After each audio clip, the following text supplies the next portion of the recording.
El mensaje del día de hoy tiene por título 5 tradiciones que no te dejan hacer la voluntad de Dios. Fíjese, la mayoría de nosotros, como hispanos, venimos por tradición o nacimos en un hogar católico, ¿verdad? Eh, y yo me recuerdo, por lo menos mis padres y mi abuela, sobre todo, me inculcaba ir a la iglesia los domingos, ¿verdad? Pero muchas cosas, una vez que yo vine a los pies de Cristo y recibí a Cristo en mi corazón como Señor y Salvador, me di cuenta que muchas de las cosas que mis padres y aún mi abuela me enseñó no estaban de acuerdo a la palabra de Dios. Y es por eso que estas 5 cosas que vamos a ver en el día de hoy son muy importantes. Porque estas 5 cosas, eh, una vez que nosotros hemos venido a los pies de Cristo, sin darnos cuenta, las seguimos practicando o las hacemos de una manera errónea y nos vamos a dar cuenta que esto no nos deja hacer la voluntad de Dios, pero también hay bendiciones que no se van a guardar en nuestra vida, al menos que nosotros las cambiemos. Amén. Ahora fíjense, vamos a ir a Marcos capítulo 7 y vamos a leer los versículos 8 y 9 y después el 13. Y aquí empieza a hablar Jesús acerca de las tradiciones. Dice, porque dejando el mandamiento de Dios os aferráis a la tradición de los hombres. Fíjense cómo Jesús, es un tema delicado, porque usted a veces le habla a las personas de ciertas cosas que la palabra de Dios nos habla y se ponen defensivos de una vez. Porque la verdad, Jesús le dijo, y se lo estaba diciendo a los líderes de la iglesia, a los fariseos, les estaba diciendo, ustedes se aferran a las tradiciones de los hombres. O sea que hay gente que dice, no, yo voy a seguir a Dios de la manera que me enseñaron mis padres, o de la manera que me enseñaron mis abuelos. Pero la palabra de Dios nos enseña que nosotros debemos seguir a Dios de la manera que la palabra de Dios dice, Amén. No de la manera que un hombre te dice. Amén. Dice, los lavamientos de los jarros y de los vasos de beber, y hacéis otras muchas cosas semejantes. Les decía también, bien invalidáis el mandamiento de Dios para guardar vuestras tradiciones. Fíjense cómo Jesús le está diciendo, no solamente ustedes se aferran a las tradiciones, pero aferrándose a las tradiciones ustedes invalidan los mandamientos de Dios. ¿Por qué? Porque hay tradiciones que van en contra de la voluntad de Dios o de los mandamientos de Dios.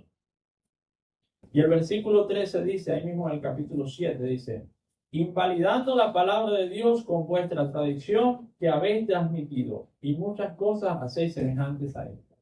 ¿Por qué? Porque las tradiciones son enseñanzas o cosas que las familias o las generaciones, ¿verdad?, hacen y las pasan de generación en generación. Por eso es que son tradiciones. Ahora fíjense, vamos a entrar en esas 5 cosas. Y algunas de ellas sé que le van a incomodar a algunas personas. Pero la palabra de Dios a veces incomoda, ¿verdad? Amén. Pero nosotros venimos aquí y estamos aquí para predicar la verdad y la palabra de Dios. Amén. Dice el número 1, el no congregarse o el congregarse cuando uno quiere.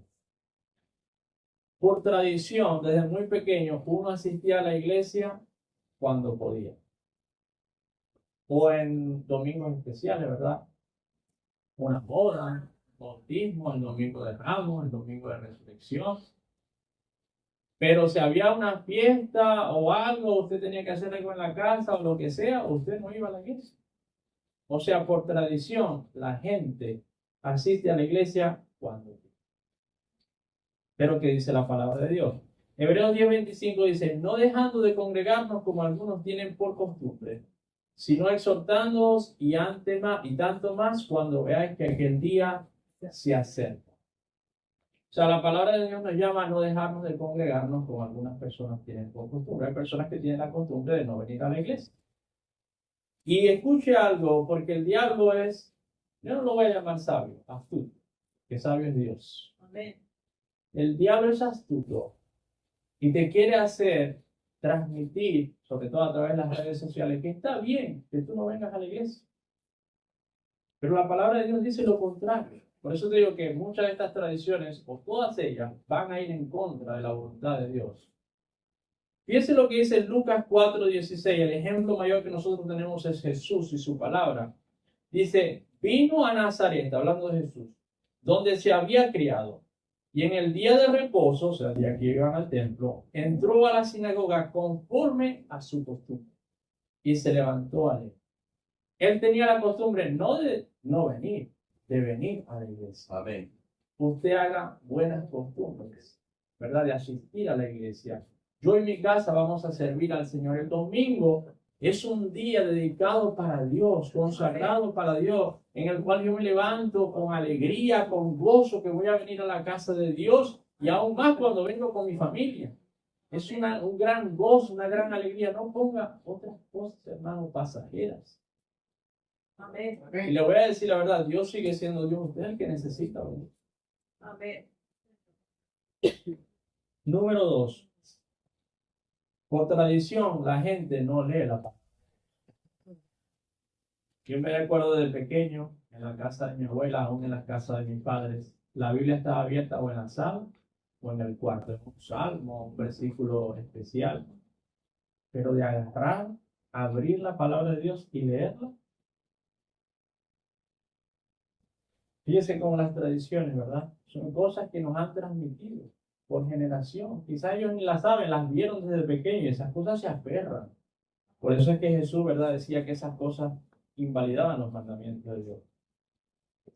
Entonces, ¿qué dice la palabra de Dios? Oseas 4:6. Dice, mi pueblo fue destruido porque le faltó conocimiento. Por cuanto desechaste el conocimiento, yo te echaré del sacerdocio. Fíjese, esto no es algo que hay que emitir así nada más a la ligera. Porque su pueblo, no está hablando el mundo, no está hablando los que están allá afuera, están hablando los que están aquí adentro, perecieron, fueron destruidos porque les faltó el conocimiento. Eso quiere decir que si tú vienes a los caminos de Dios, recibes a Jesús, pero tienes que luchar con esa tradición de simplemente tener la Biblia que ni sabes dónde está. Es más, algunos no tienen Biblia. Digo, pero yo la tengo en el teléfono, pastor. Sí, pero la lees en el teléfono. Es de leerla, es de abrirla, de llenarte de ese conocimiento. Porque en la palabra de Dios hay para todo. Te da el conocimiento en tus finanzas, en tu familia, en tu trabajo. Cuando tú de verdad lees la palabra de Dios, te va a dar el conocimiento para tú primeramente agradar a Dios y las cosas vayan mejor. Amén. Amén. Colosenses 1, 9 y 10 dice, por lo cual también nosotros, desde el día que lo oímos, no cesamos de orar por vosotros, está hablando el apóstol Pablo, y de pedir que sean llenos del conocimiento de su voluntad, en toda sabiduría e inteligencia espiritual, para que andéis como es digno del Señor, agradándole en todo, llevando fruto en toda buena obra, y creciendo en el conocimiento de Dios. O sea, que cuando nos llenamos, la oración del apóstol Pablo hacia la iglesia era que ellos fueran llenos del conocimiento de Dios, porque el conocimiento de Dios es lo que te va a dar la habilidad de tú andar agradando a Dios. ¿Cómo vas a agradar a Dios si no sabes lo que le agrada? Imposible. Pero cuando nosotros leemos la palabra de Dios y conocemos a Dios y sabemos qué es lo que Él quiere que nosotros hagamos y no hagamos, lo vamos a poder hacer. Amén. Pero sin leer la palabra de Dios, por eso es que muchas personas, le voy a ser sincero, nosotros no podemos amar a Dios como nosotros queremos. Eso no es lo que dice la Biblia. Nosotros tenemos que amar a Dios como Él quiere ser amado. Sí, porque el corazón es engañoso más que todas las cosas. No puedes amar a Dios como tú quieres. Porque si por ti fuera, o si por la gente fuera, y mucha gente todavía lo hace así, decide si hacer la voluntad de Dios o no. Es más, agarran de la Biblia lo que les gusta y lo que no les gusta, lo mismo. Eso es amar a alguien o a Dios como tú quieres. Pero la palabra de Dios nos llama a amar a Dios aún por encima de nosotros. Amén. Amarás a Dios sobre todas las cosas. Aún sobre ti mismo. Y esa es la parte que muchas personas no pueden entregar. Número 3. Por tradición, la iglesia de Dios no le da el diezmo a Dios. Fíjese, vuelvo otra vez, ¿verdad? Porque estamos hablando de tradiciones. Desde pequeño, cuando usted iba a la iglesia católica, ¿qué le enseñaban? A tirar una ofrenda. Una limosna, le dicen en muchas partes, ¿verdad? Cualquier cosa que usted tenga en el bolsillo, $1, $5, lo que sea, ¿verdad? Por tradición, eso es lo que nos enseñaron. Pero ¿qué dice la palabra de Dios? Vamos a ir a Levítico 27, versículo 30.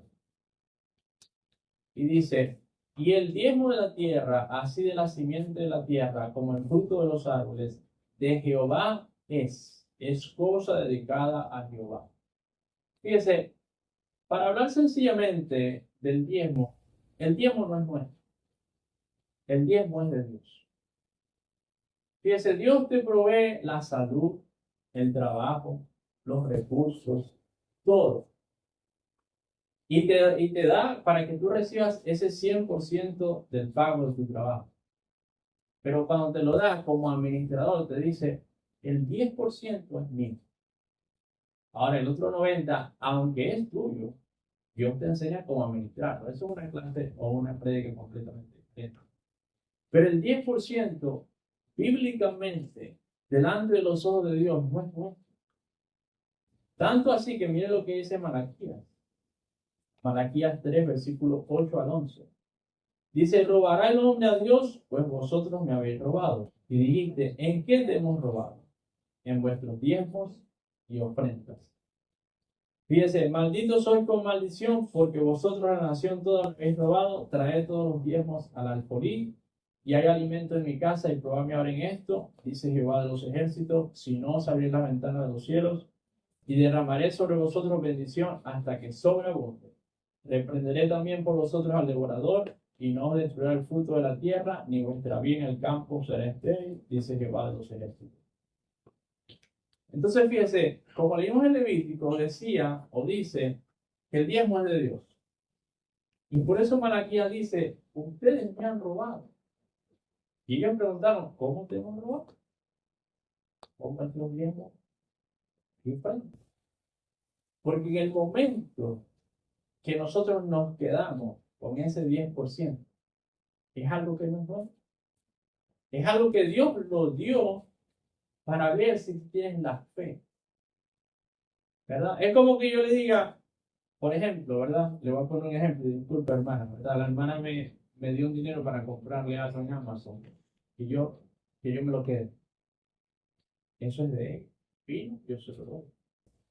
Simplemente porque ella me está dando algo, ¿verdad? No quiere decir que es mío. Porque nosotros recibimos algo, no quiere decir que es tuyo. Dios está tratando de confiar en ti como administrador, como siervo, a ver si tienes la fe y la fidelidad a Dios para dárselo a Dios, porque es de Él.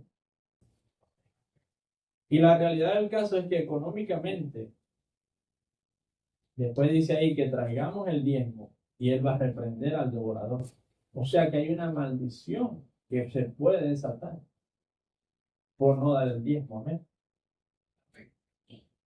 Fíjense lo que dice Lucas 16:13. Dice, ningún siervo puede servir a dos señores, porque aborrecerá al uno y amará al otro, o estimará al uno y menospreciará al otro. No puede servir a Dios y a las riquezas. En pocas palabras, ese versículo está diciendo, tú no puedes tener el dinero primero que a Dios. O el dinero es tu Dios, o Dios es tu Dios. Porque fíjese, yo sé que uno como ser humano, porque acuérdense, nuestra vida en Cristo es vivir por fe. Pero la palabra de Dios dice que hay que los que confían en la riqueza. Porque como ser humano, y estoy hablando humanamente, ¿cómo se siente? El tener un dinero guardado en el banco, usted va a dormir más tranquilo. Ah, no, pero si pasa algo, tengo que. Pero no estás viviendo por fe. Tu confianza está haciendo puesta en el dinero. Como aquella parábola, ¿verdad? Aquel hombre que tenía unos, ¿cómo le dicen? Graneros, ¿es que le dicen? Tenía unos graneros, ¿verdad? Y ya no le cabía la cosa y se los voy a destruir, voy a construir más grandes para guardar todo. Y dice, necio, si hoy te vienen a pedir tu alma. Porque al fin y al cabo, hermano, no se trata de qué tan bendecido usted esté aquí. Se trata, usted está haciendo la voluntad de Dios para que cuando Cristo venga, usted se vaya con Dios. Por eso la palabra de Dios nos manda a poner la mira en las cosas de arriba, no en las cosas de este mundo. No se trata de aparentar, se trata de vivir una vida como a Dios le agrada. Amén. Entonces no podemos poner el dinero primero. Amén. Número 4. Por tradición, la gente no lleva una vida de oración. Fíjense, por tradición, la gente busca y clama y ora a Dios cuando tiene una necesidad o un problema. Si acaso en las noches, ya cuando ya al final del día, que te dice, gracias a Dios, y la mayoría de las veces se queda dormido por el mismo cansancio del día. Pero la palabra de Dios nos enseña algo completamente diferente.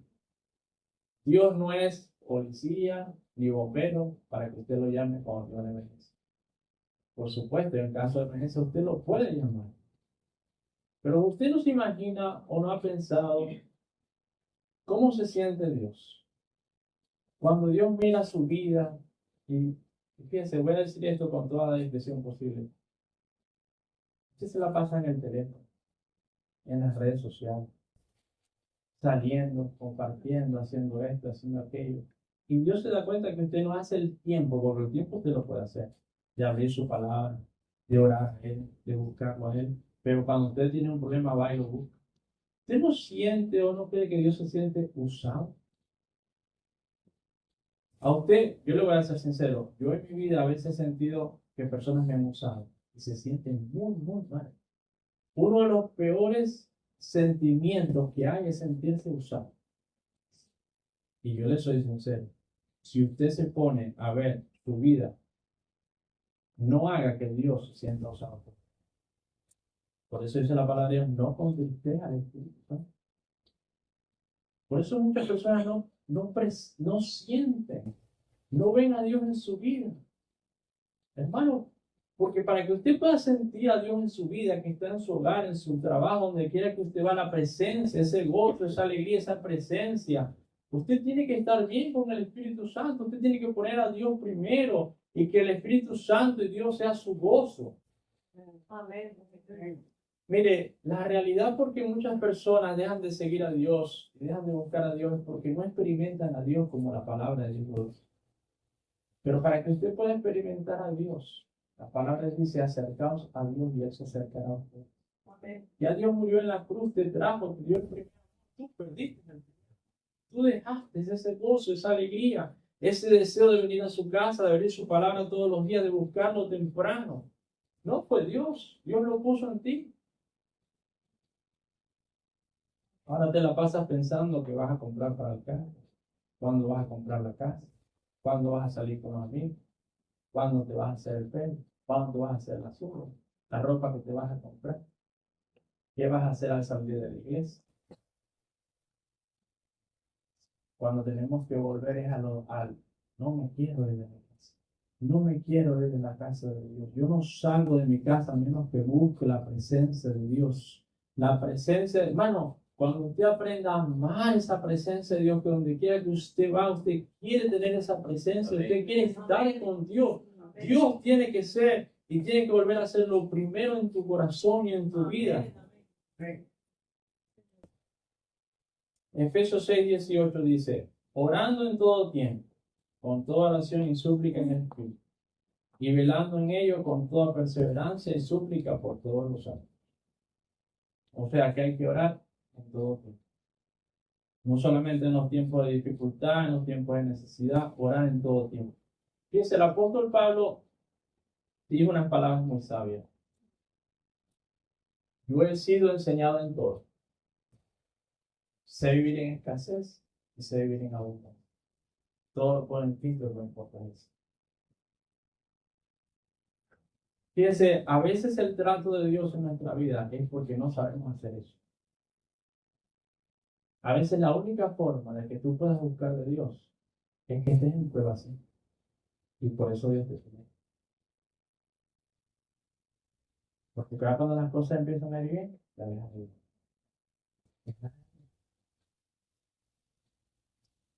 A veces Dios entonces tiene que tratar. La única forma que estés cerca de mí es que te mantengas en problemas para que no estés buscando. Yo me acuerdo de una hermana en el ministerio que yo tenía en Oklahoma. Estaba bien metida con el Señor. No faltaba a todos, venía a todos los eventos, a todos. Pero después me di cuenta tristemente que ella estaba buscando a Dios porque quería comprar una casa. El momento que ella compró su casa, se perdió completamente de la iglesia. Me acuerdo que 3 meses después que no venía, la llamé y le dije, hermana, ¿qué ha pasado? No, el pastor, ya compré mi casa y estoy muy ocupada haciéndole arreglos, haciendo, o sea, Dios le dio lo que quería y se alejó de Dios. Fíjense lo que dice Salmo 63:1. Dios mío eres tú, de madrugada te buscaré, mi alma tiene sed de ti, mi carne te anhela en tierra seca y árida donde no hay agua. Mira, no hay nada más especial. A veces las personas que ya tienen tiempo en el Evangelio saben que presenciar la presencia de Dios a veces no es tan fácil. A veces hay que orar, buscar a Dios, meterse con Dios para poder sentir esa presencia. Pero yo le garantizo que usted se levanta de madrugada y la presencia de Dios está ahí. Porque para empezar, porque todo tiene un orden, hermano. Espiritualmente, todos los ángeles, todo el mundo está durmiendo. La presencia de Dios está más disponible. El acceso espiritual al cielo está más disponible. Porque no está nada ocupado. Y es un precio que usted paga. Pero la presencia de Dios y como decir, usted va a poder experimentar cosas que nunca en su vida ha experimentado. Miren lo que dice Proverbios 8:17. Y si usted se quiere llevar algo de este mensaje, llévese. Yo amo a los que me aman. Y me hallan los que temprano me buscan. Me hallan los que temprano me buscan. Me hallan los que temprano me buscan. Amén. Hermano, ¿usted quiere encontrar a Dios? Levántese de temprano, antes que su día empiece, y busque a Dios. Y usted se va a dar cuenta que su vida, todos los días, va a cambiar. Cuando usted busca de mañana temprano, antes que salga el sol, usted va y busca a Dios, le entrega su día, su familia, todas sus cosas, y usted se va a dar cuenta que es completamente en su trabajo, en su familia, en su hogar, donde quiera. Usted va a ser una persona completamente diferente, porque usted va a comenzar el día buscando a Dios, poniéndolo primero, y usted pone a Dios primero, como dije hace rato, acercaos a Dios y Él se acercará a ustedes. Es muy diferente comenzar un día sin Dios que con Dios. Y usted puede decir, pero si Dios está en todos lados. Sí, Dios está en todos lados, pero ahí no dice la palabra de Dios que Él ama a los que le aman. Y que los que temprano lo buscan lo van allá. Sí, Dios está en todos lados. Lo puedes experimentar por todos lados. Puedes sentir la presencia, el apoyo, la ayuda, el soporte. Puedes ver. Y si no lo estás viendo, porque tienes que buscar a Dios para que lo puedas ver. Número 5. Con esto terminamos. La gente, aún después de seguir a Cristo, quiere seguir viviendo una vida de pecado. Hay muchos creyentes que después de haber recibido a Cristo en sus corazones, quieren seguir viviendo la misma vida que antes de recibir a Cristo. Y esto no es posible, es contradictorio. Segunda de Corintios 5:7 dice, de modo que si alguno está en Cristo, nueva criatura es. Las cosas viejas pasaron y aquí todas son hechas nuevas. Cuando tú recibes a Cristo como tu Señor y Salvador, tú pasas a ser una nueva criatura. Ya no puedes ser el mismo, no eres el mismo. Pero entonces, como eres una nueva criatura y has nacido de nuevo, tienes que caminar como una nueva criatura. Es como que es como que a ti te den un nuevo carro en una compañía. y tú sigas haciendo las cosas que tenías en el otro cargo. No es lo mismo. Tienes una posición diferente, tienes que hacer las cosas diferentes. Efesios 2, del 1 al 2 dice, y Él, o sea, Jesús, os dio vida a vosotros cuando estabas muertos en vuestros delitos y pecados, en los cuales anduvisteis en otro tiempo siguiendo la corriente de este mundo. O sea que Dios, Cristo nos llamó cuando nosotros estábamos en delitos y en pecados, pero eso era antes. Pero fíjese, aunque cuando nosotros creemos en Cristo y nacemos de nuevo, o venimos a ser una nueva criatura, tenemos que poner de nuestra parte. Porque fíjese, al principio, si usted ha nacido de nuevo, usted va a saber exactamente lo que yo voy a decir ahora. Cuando usted nace de nuevo, usted tiene el primer amor. A usted nadie lo tiene que llamar para venir a la iglesia. A usted nadie le tiene que decir que lea la Biblia. A usted nadie le tiene que decir que ore. A usted nadie le tiene que decir que ayude. Se nota inmediatamente.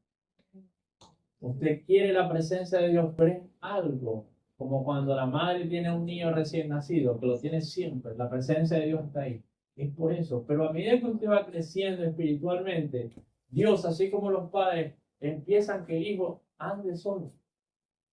Y ahora Dios quiere hacer todo por usted. Dios quiere que usted dé esos pasos. Qué gran alegría cuando un padre ve al hijo dar sus primeros pasos. Cuando se gradúa de la escuela, cuando tiene un doctorado. Eso es lo que Dios quiere. Dios quiere que ya dejemos de ser niños, que nos levantemos en fe.